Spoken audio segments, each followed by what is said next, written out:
मैं रिक्वेस्ट करना चाहता हूँ कि ये जो हम जुमला बोल रहे हैं आजकल खुदावंद के अज़ीम खादम, अगर इसको थोड़ा चेंज कर लें, हम कहें अज़ीम खुदा के खादम, कि खुदावंद सलीब पे जान दे रहे हैं और मुझे कह रहे हैं कि मैंने तेरे लिए सब कुछ किया, तूने मेरे लिए क्या किया। सजदा कर, लूका की इंजील खोल, पूरी इंजील को पढ़, और पाकरू क्लियरली शो कर रहा था कि वो उस्ताद की हैसियत से मेरे साथ है, और सजदे में कलाम पढ़ा कर और मैं तुझे बहुत से लोगों के लिए इस्तेमाल करूँगा। तो बस मैं रो रहा था और आंसू पहुँचता जा रहा था और कह रहा था, ऐ यीशु मेरे गुनाह मुझे माफ़ कर दे।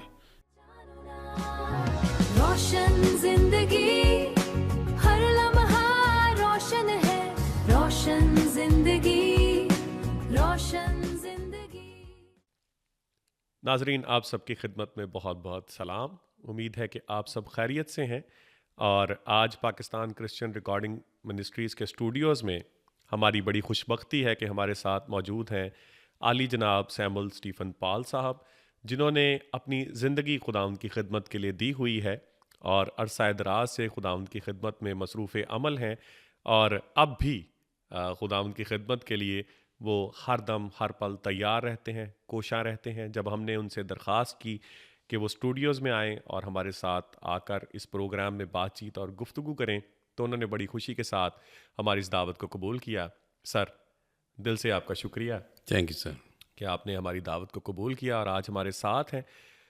नाजरीन, आज हम स्टूडियोज़ में जब बैठे हैं, इस प्रोग्राम को, इस पॉडकास्ट को हम रिकॉर्ड कर रहे हैं, तो हम बातें करेंगे अपने मोहतरम से, जो हमेशा ही अपनी कीमती राय हमें देते हैं, हमें गाइड करते हैं।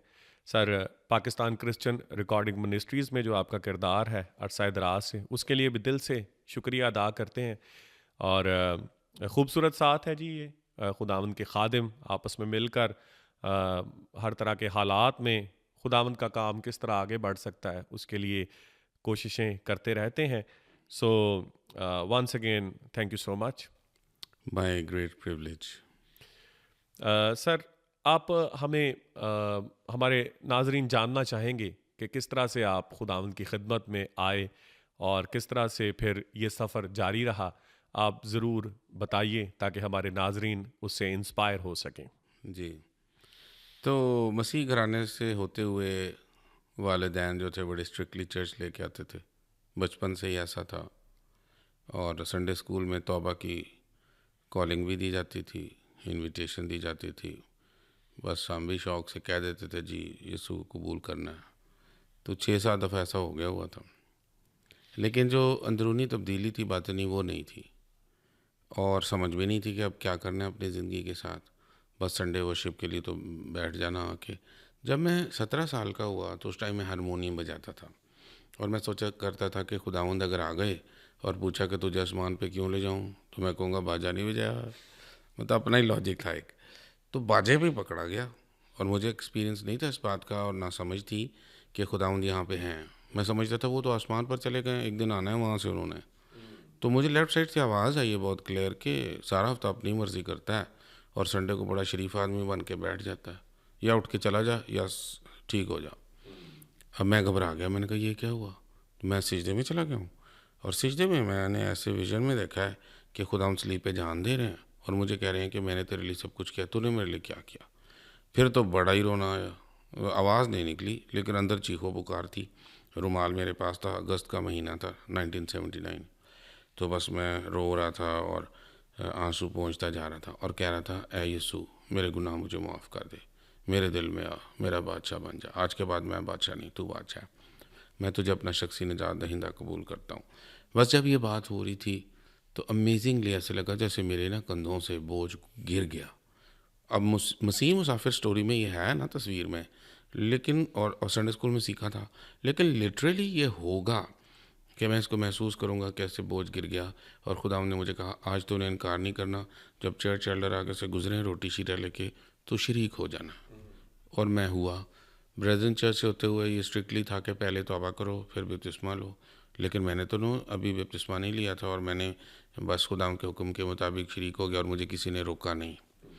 और फिर आहिस्ता आहिस्ता एक अजीब एक्सपीरियंस हुआ कि अच्छा बेड पे नहीं जाना, सजदा कर, लूका की इंजील खोल, पूरी इंजील को पढ़, और पाकरू क्लियरली शो कर रहा था कि वो उस्ताद की हैसियत से मेरे साथ है।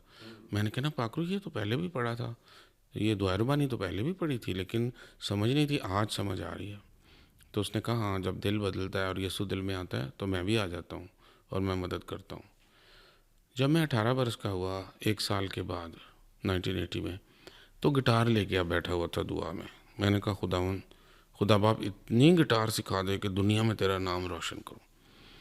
तो वो पुरानी गेम थी ना, जेन में तो दिमाग में ये चलता रहता था कि जैसे फनकारी अमिताभ बच्चन जैसे वो गानों मतलब फिल्म्स में करता था, तो बच्चे के जेन में वही तस्वुर था। तो अब खुदा बाप की आवाज़ आई, ये बहुत दिलचस्प है। खुदा यीशु मसीह की आवाज़ की पहचान मिली, पाकरू की, क्योंकि ये तो उन्होंने खुद ही तैनी है ना मालिक होते हुए। और फिर बाप की आवाज़ क्या कि गिटार उठा के साइड पर रख, गिटार का पीछा छोड़ दे और कलाम पकड़ ले, पढ़ाई और इसके अलावा कलाम, और सजदे में कलाम पढ़ा कर, और मैं तुझे बहुत से लोगों के लिए इस्तेमाल करूँगा। जैसे तू खोया हुआ था वापस आया, तेरे जैसे और बड़े हैं, तू उनको मेरे पास लाएगा। इतना वाज़ेह था कि स्वाय मुस्कुरा के ही कहने के कि अच्छा जी, और कोई चारा नहीं था। और ख़ुशी से गिटार साइड पर रख दी, कलाम पकड़ा, शुक्रगुजारी की। उसके बाद मुझे आवाज़ आई कि अगर तू ताबेदारी कर गया तो मैं तुझे दाऊद की तरह गीत दूंगा। मैंने फिर कहा अच्छा जी। और संडे स्कूल में तो मैं जा रहा था, तो उसी साल में पहला गीत आया, उसे गिटार पकड़ी हुई थी और दुआ कर रहा था कि खुदावंद मुझे बच्चों के सामने एक अच्छा नमूना बना, मैं सिर्फ उनको कलाम ना सिखाऊं। तो बना क्या, प्रभु ले ले मुझे तू बाहों में, कहीं गिर ना जाऊं गुनाहों में। वो गीत ही बन गया। मैंने कहा ये तो गीत बन गया। मैंने फ्राइडे को क्लास होती थी बच्चों की, मैंने चार्ट पे लिखा, जाके दिया। अभी तक कितने गीत हो गए हैं? 100 से ज़्यादा। 100 से ज़्यादा गीत। हाँ जी। और मैं अब कह रहा हूँ खुदा बाप क्या करूँ, कैसे रिकॉर्ड करूँ, पैसे तो देता नहीं। तो अब जहन में आ रहा है कि बस जब मैं विलेज टू विलेज, जो कि आजकल खुदा ने मुझे बोझ दिया है, जाऊँ, गिटार पीछे रखी हो, किसी पैड़ी च बह के गिटार बजाओ, जड़ा गीत आ रहा है नवा रिकॉर्ड कर दो। और नाजरीन, मैं ये बताना चाहूँगा कि ये गीत जो सैमुअल पाल साहब ने लिखे हैं, ये अथेंटिक गीत हैं। और ये गीत बहुत सारी गीत की किताबों का हिस्सा है, यानी कलीसियाओं में ये गीत गाए जाते हैं और यंगस्टर्स इनको गाना पसंद करते हैं। और ये बिशारती गीत हैं, इनके वसीले से तालीम लोगों तक पहुंचती है, मसीही तालीम, अकायद और बिशारत होती है। और मैं इसके लिए, मेरा दिल शुक्रगुजारी से भरा हुआ है कि 100 गीत खुदावन ने आपको ऑथेंटिक गीत दिए हैं। और सर, यहाँ पे हमें एक नए गीत का भी तसव्वुर मिलता है, जैसे हम ज़बूर में पढ़ते हैं कि खुदावन के हुजूर नया गीत गाओ। तो वो जो हम फील कर रहे हैं, जो हमारे दिल पे है, जो बोझ है, जब उसे सफ़े पर उतारा जाता है या जब उसे अपनी ज़ुबान से गाया जाता है, तो वो नया गीत होता है जो हम गाते हैं। और मे बी इस बात की, इस आयत की तफसीर बहुत ज़्यादा गहरी हो, लेकिन हम इसे यूं भी देख सकते हैं कि नए गीतों की भी ज़रूरत है कि वो एक्सपीरियंशियल होते हैं। ये मेरे लिए बहुत इंस्पायरिंग हुआ ज़बूर 40 जिसका आपने हवाला दिया। वो कहता है कि उसने मुझे गहरे गड्ढे और दलदल की कीचड़ से निकाला और मेरे पाँव चट्टान पर रखे और मेरी रविश कायम की। खुदावन ने अपनी सिताइश का नया गीत मेरे मुंह में डाला।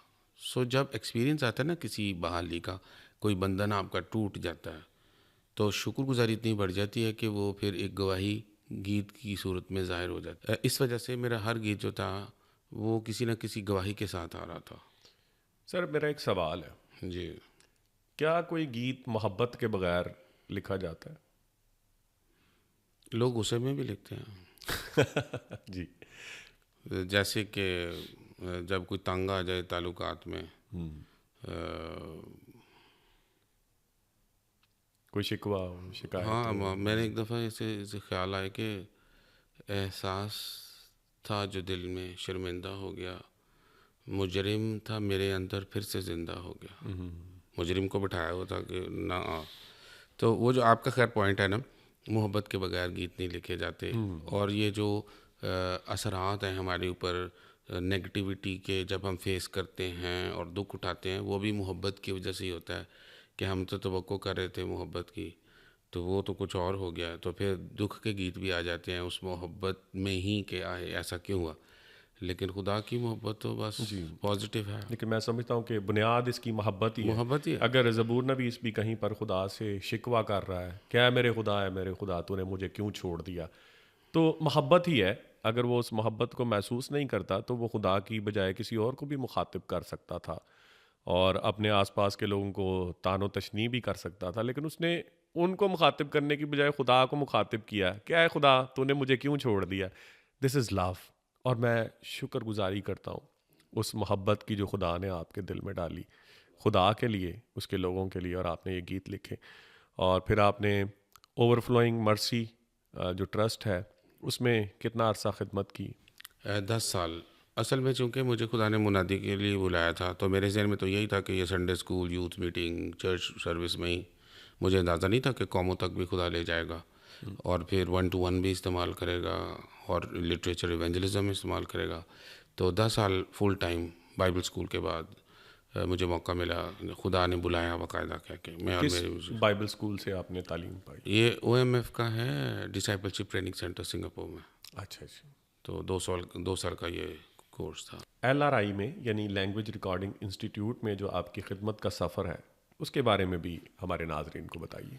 जी, तो मुझे 23 साल हो गए हैं LRI के साथ, और बारहा मैं बीमार हुआ और हर दफ़ा सोचा कि बस अब मेरा टाइम यहाँ ख़त्म हो गया, लेकिन फिर से खुदा ने ठीक किया। और इसका आगाज़ यूँ हुआ कि मैं LRI के बोर्ड पर था। मुझे भाई माइकल एबल जो उस वक्त के डायरेक्टर थे, उन्होंने दावत दी कि बोर्ड पे आओ। मैंने कहा मैं तो एक नौजवान, मुझे क्या पता बोर्ड पे क्या होता है। तो कहने लगे कि यही तो सीखना है। लेकिन अब मुझे अंदाज़ा होता है कि उनकी निगाह मुझ पे थी, खुदा उनको गाइड कर रहा था। और एलेक्स शॉ और सिबिल एक कपल था जो ऑस्ट्रेलिया से आए थे, वो भी मेरा दोस्त बना, सिंगापुर पीछे भी आया मेरे। मुझे कहा करता था तू क्या करेगा इसके बाद। मैंने कही तो खुदा को पता है। अब मुझे अंदाज़ा होता है कि वो सारे दुआ कर रहे थे।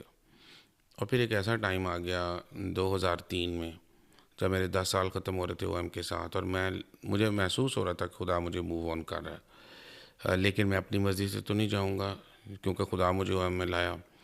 और मेरे आखिरी साल जो थे, आखिरी 5 साल OM में, थ्रू ड्रीम्स एंड विजन्स खुदा मुझे कबीले दिखाया करता था और मैं आंसू बहाता था अकेले छिपके। और फिर आखिरी 2.5 साल में मेरी मिसेस को भी खुदा ने दिखाया कि सैमुअल को मैंने कबीलों की सरदारी दी है, और उन्होंने मुझे बताया कि खुदा मुझे ये कह रहा है। तो मैंने बड़ा शुक्र किया। मैंने कहा मैं चाहता था कि खुदा आपसे भी बोले। सो हमने एग्री किया, हमने दुआ शुरू की। तो फिर माइकल एबल साहब ने मुझे एक दिन कहा कि खुदा मुझे कह रहा है कि तू मूव ऑन हो जाए यहाँ से और सैमुअल को आके लीड करने दे। मैंने कहा भाईजान मैं छोटा सा इवेंजलिस्ट हूँ, नेशनल जिम्मेदारी संभालनी मेरे बस में नहीं है। कहने लगे यार इस 100 की तरह इस हक की बेकदरी ना करना, क्योंकि बहुत वाज़े खुदा मुझे कह चुका है कि ये सैमुअल है। मैंने कहा अच्छा क्यों, आपको कैसे लगा मेरी ज़िंदगी के बारे में। उन्होंने कहा कि तू कबीलों का पैशन रखता है और तू दुआ करने वाला शख्स है, साबिर है, ये चाहिए। तो 5 महीने हमने दुआ की एज अ कपल, और फिर आखिरकार खुदा ने कहा कि जा, बहुत क्लियरली कहा कि जा और मैं सालों में तुझे विजडम दूंगा। तो मैं सादा सा बंदा आ गया और सालों में बस सिजदे। मेरे ऑफिस में सबसे खूबसूरत एक्सपीरियंस चटाई पे होना था दुआ की। और खुदा बाप कहता था कि ये कंप्यूटर के सामने मुंह बना के क्या बैठा हुआ, चल उधर दुआ में झुक, क्योंकि कबीले तेरे बस की बात नहीं है। तो तेरा मेन काम सिजदे में रहना, वहाँ से मैं उठा के कहूँगा ये कर ले। ये नहीं कि इधर बैठ के थोड़ी सी दुआ करनी, वो पंजाबी कहते हैं ना खचरियाँ दुआवां, वो नहीं करनियाँ। ये काम ही सिजदों का। इसी से फिर हम बच गए और 23 साल गुजर गए, जिसमें एक असिस्टेंट डायरेक्टर तैयार हो गया और टीम बिल्डअप हो गई। बहन भाई यानी मर्द व ख़वातीन आ गए, क्योंकि कबीलों में आपको मर्द व ख़वातीन की ज़रूरत है। फिर ख़ानदानों के दिल खुल जाते हैं और फिर पहाड़ों पे सहराओं में जाने का मौका मिला। रूहानी आलम की बड़ी जंगों को फेस करने का मौका मिला, मौत के मुंह से बार बार बचा। Praise God, praise God. I'm so mesmerized through what you are telling us. And although पहले से आपके बारे में इतना जानते हैं, लेकिन आज इस प्रोग्राम में और ज़्यादा हम जान रहे हैं। नाजरीन, सर ने 100 गीत लिखे हैं, ये तो आज हमने जाना, लेकिन यहाँ पे ये भी जानना बड़ा हमारे लिए बाइस बरकत है कि सैकड़ों ज़िंदगियाँ भी सर की खिदमत के वसीले से तब्दील हुई। बहुत सारे लोगों ने अपनी ज़िंदगियों को चेंज किया, उन्होंने अपनी ज़िंदगी में लाइफ चेंजिंग डिसीजन किया। और सर को जो चटाई पर दुआ में ठहरने की हिदायत मिली, उसका ये नतीजा हुआ कि बहुत सारी ज़िंदगियाँ, बहुत सारे नौजवान रोए और उन्होंने अपनी ज़िंदगियाँ खुदावंद को दे दी, कबीलों में तब्दीली आई। और इसके लिए हम खुदा का शुक्र अदा करते हैं। सर, आज हम जब इस पॉडकास्ट में बातचीत कर रहे हैं, गुफ्तगू कर रहे हैं, तो यकीनन जो लोग इस वक्त सुन रहे हैं वो फॉलो कर रहे होंगे कि किस तरह से ये एक शख्स है जिसे खुदा लेके आया अपनी खिदमत में बड़ी यंग एज से, उसे OM में इस्तेमाल किया, फिर LRI में इस्तेमाल किया। आज अब हम अपने नौजवानों को देखते हैं जो खिदमत को चुनते हैं, खिदमत की फील्ड में आ जाते हैं, हम किस तरह से उनको देखते हैं, और आप क्या कहना चाहेंगे कि किस तरह से होना चाहिए, कि क्या करना चाहिए उन्हें कि वो हकीकी तौर पर खुदा उनकी खिदमत करें और उनका फोकस किस तरफ होना चाहिए? Please give a message to our youth. ठीक है, तो नौजवानों को मैं ये कहना चाहूँगा कि एक स्टेटस को जो है ना, इसका हमला है इंसानों पर बाग़-ए-अदन से। जैसे कि दुश्मन ने कहा कि तुम अपग्रेड हो जाओगे, तुम्हारा स्टेटस बड़ा हो जाएगा। ये स्टेटस का हमला आज भी है। हम ये समझ रहे हैं कि ये स्टेटस सही होना चाहिए, ऊपर होना चाहिए, दूसरे हमारे नीचे होने चाहिए। कोई किसी के नीचे नहीं है। इख्तियार अगर मिला है तो हवा के परिंदों पर, ज़मीन के जानदारों पर और पानी की मछलियों पर। और इख्तियार जो मिला है वो ऑपरेट करने के लिए, ताकि वो काम पूरे किए जाएँ जो खुदा ने दिए हैं। एक माली भी वही है और एक डायरेक्टर भी वही है, ये मैंने सीखा। इसलिए पढ़ाइयाँ कर लो, लेकिन स्टेटस के पीछे ना भागना, ये दुश्मन है। खुदा बाप से पूछना है कि मेरी ड्यूटी क्या है। जैसे आजकल मुझे ड्यूटी मिली हुई है गांव-गांव, शहर-शहर, कहने को मैं डायरेक्टर हूँ। और मेरा एक अकाउंटेंट टीम मेंबर है, वो एक दफ़ा जब कबीलों में मेरे साथ आया, कहने लगा यहाँ आके आप मज़दूर से हो जाते हैं, वहाँ आप डायरेक्टर बने होते हैं। मैंने कहा यार विचों में एक्चुअली मज़दूर हूँ मैं। वो तो ऐसे ही मुझे उसने काम कराने के लिए बिठाया हुआ ताकि मैं मुंह बन के लीड करूँ। तो और ये सर, reality है। आजकल हम देखते हैं कि लोग एक दूसरे को जज करते हैं कि जी फ़लाँ के पास ज़्यादा बरकत है, उसके पास बड़ी गाड़ी है, घर है, बंगला है, मकान, प्रॉपर्टियाँ, प्लाट ख़रीदे हुए हैं, और ये शायद एक ड्रीम बन गया है लोगों का कि हम खिदमत करेंगे, खिदमत के मैदान में आएंगे, मिनिस्ट्री को हम जो है वो अपना आउटलेट बनाएंगे तो ये चीज़ें हासिल करेंगे। किस तरह से ये पीछे रख रहा है हमें? खुदावंद यीशु मसीह की ज़िंदगी का नमूना सबसे बेस्ट है। यूहन्ना 5:19 में उन्होंने फरमाया, मैं खुद से कुछ नहीं करता, जो बाप को करते देखता हूँ वो करता हूँ। मेरा ख्याल है ज़िंदगी का की पॉइंट यही है कि सिजदों में मांगा जाए, बाप तू जो कर रहा है वो दिखा दे ताकि मैं वो कर लूँ। क्योंकि खुदावंद यीशु ने फरमाया, मरथा से कहा था कि तू बहुत सी चीज़ों की फ़िक्र और तरद्दुद में है, लेकिन एक बात ज़रूर है कि मरियम ने वो अच्छा हिस्सा चुन लिया जो उससे छीना नहीं जाएगा। हमारे बहुत से काम ऐसे होंगे जो छीने जाएंगे, जब उसकी हुजूरी की आग आएगी भस्म हो जाएंगे, थोड़े से रह जाएंगे, तो क्यों ना वो बढ़ा लिए जाएं खुदा से पूछ के कि मैं क्या करूं। प्रेज़ का नाज़रीन, मैंने तो बहुत बरकत पाई आज की इस गुफ्तगू के वसीले से, और मुझे यकीन है कि आपने भी बहुत बरकत पाई होगी। ये प्रोग्राम आपके पास ही होगा, आपके फेसबुक पे होगा, आपके यूट्यूब पे होगा। कभी भी दोबारा सुनना चाहें इसको ज़रूर सुने, लेकिन इसे दूसरों के साथ शेयर भी करें, क्योंकि आज का ये प्रोग्राम एक विजडम टॉक थी जो हमने एक खुदा के अजीम और वाइज खादम के वसीले से ली। और मैं अब और ज़्यादा इनकरेज हो गया हूँ कि इन प्रोग्राम्स का सिलसिला जो है मुतवातर हम बढ़ाएं, ताकि इन विजडम टॉक्स को जो हमारे इन बुज़ुर्गों के वसीले से हम तक पहुँचती हैं, हम इन्हें लें और ख़ुद भी इंस्पायर हों, अपनी यूथ को इंस्पायर करें। उम्मीद है कि आपको ये एपिसोड भी बहुत पसंद आया होगा। एक दफ़ा फिर से सारा आपका बहुत शुक्रिया। Thank you. मैं कुछ कहूँ? जी प्लीज़। मैं रिक्वेस्ट करना चाहता हूँ कि ये जो हम जुमला बोल रहे हैं आजकल, खुदावंद के अजीम खादम, अगर इसको थोड़ा चेंज कर लें, हम कहें अजीम खुदा के खादिम। जी बहुत अच्छे जी। और ये बड़ा खूबसूरत, बड़ा बेसिक और बड़ा ही अजीम ख़याल है कि हम अजीम खुदा के खादिम के तौर पर जो है वो जाने और पहचाने जाएं और दूसरों को भी इसी तरह से मुखातिब करें। सो एक दफ़ा फिर से सर आपका बहुत शुक्रिया हमें वक्त देने के लिए। और नाज़रीन, आपसे अगले एपिसोड में मुलाकात होगी। हमें इजाज़त दीजिए। खुदा हाफिज़।